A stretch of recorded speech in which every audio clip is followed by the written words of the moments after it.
Hola a todos y bienvenidos a un nuevo A lo largo de la historia. Hoy voy a hablarles de una bomba que se encontró en París en febrero de 2019. Y fue una bomba que se encontró en un sitio de construcción al norte de París, en una zona pues donde se están haciendo nuevos edificios. Y aquí pues les estoy mostrando un fragmento del diario Le Parisien que muestra el momento en el que esta bomba fue desactivada. La pregunta que nos podemos hacer es cómo es posible que en París, en pleno 2019, tengamos una bomba de estas. Pues la respuesta se encuentra en los diferentes bombardeos que sufrieron las ciudades europeas durante la Segunda Guerra Mundial.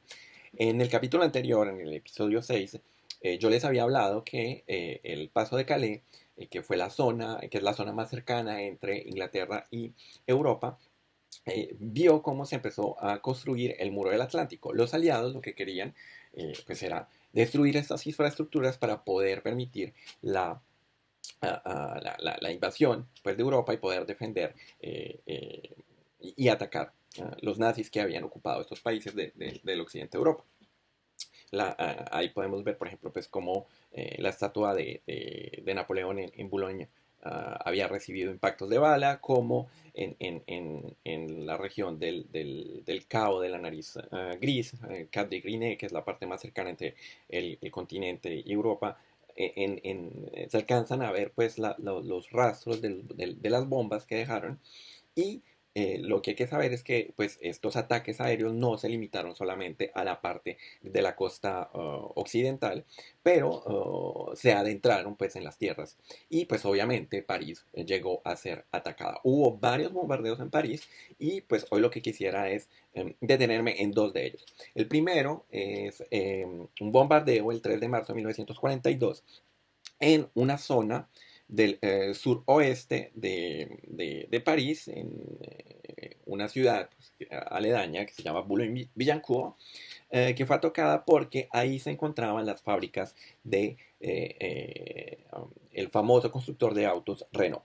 ¿Por qué atacarlos? Porque pues después de la ocupación por parte de los nazis de Francia en 1940, la fábrica Renault pues estaba trabajando para ellos y estaba produciendo arsenal. Entonces pues el objetivo de los aliados era pues dañar las fábricas para que no hubiera más producción de armamento.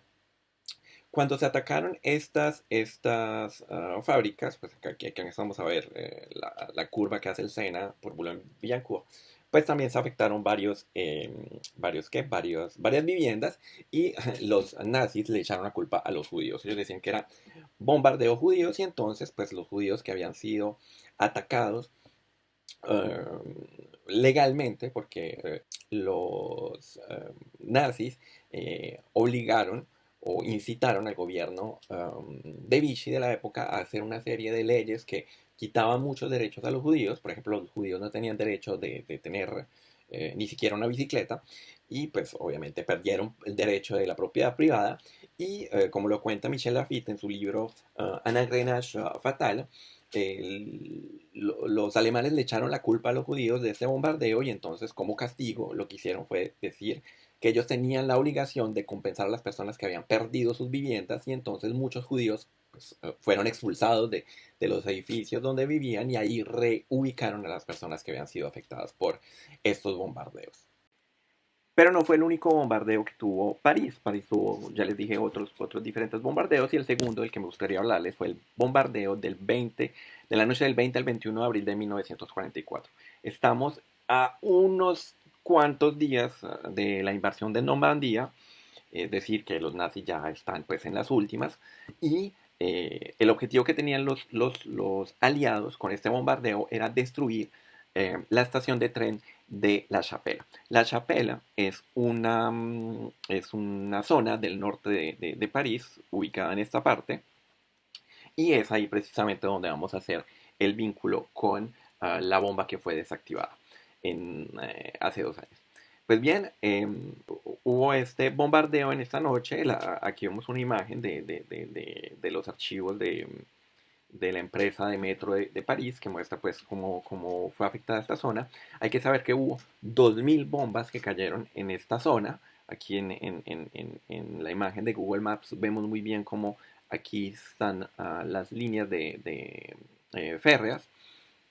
Eh, ¿Por qué se atacó esta parte? Pues primero porque los nazis utilizaban ese sistema férreo para transportar armamento, pero también porque al norte de París, en una ciudad no limítrofe, pero a unos cuantos kilómetros, que se llama Drancy, se encontraba un campo donde pues se encerraban a todos los judíos que ellos capturaron, y desde ahí los enviaban a los campos de exterminación en Polonia, como Auschwitz o Buchenwald. Eh, la zona que se afectó pues no fue solamente la parte de la Chapelle, sino que pues las 2000 bombas que se lanzaron también afectaron pues parte de los barrios que están acá. De hecho, se encontraron eh, o edificios que están cerca del Sacré-Cœur, que no es, o la montaña de Montmartre, que es una de las partes turísticas más representativas de París, que queda por estos laditos. Se vieron afectados, y lo que también hay que saber es que cuando las bombas caen, no necesariamente todas explotan. Entonces, hubo varias bombas que quedaron, o en todo caso, esta bomba que se encontró hace 2 años hace parte de aquellas bombas que no explotaron y que quedaron en una zona donde no hay tránsito de personas, porque solamente pues pasan los trenes.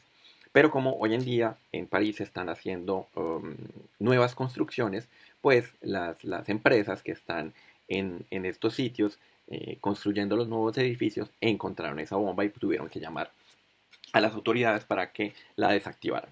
Ahora, no es raro que eso pase aquí en Francia. De hecho, hacia el norte de Francia hay una zona llamada la zona roja, eh, que es una zona pues, donde todavía se encuentran bombas, porque esa zona corresponde a la zona de trincheras de la Primera Guerra Mundial. Y ahí pues hubo varios bombardeos, varias bombas que no explotaron, y que incluso hoy en día es normal ver en los periódicos que se pasan mensajes para que la gente desocupe los apartamentos o las zonas o las casas donde viven, porque van a tener que hacer eh, eh, operaciones de desactivación de bombas.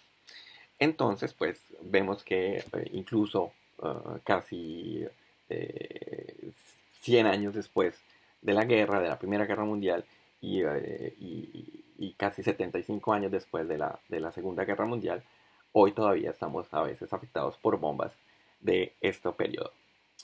Hasta la próxima. Amigos, esperamos que hayan aprendido algo nuevo y que el video haya sido de su agrado. No duden en dar like y activar la campana de suscripción. Y a lo largo de la historia ya tiene redes sociales. Síganos en Twitter e Instagram para tener acceso a contenidos de divulgación histórica.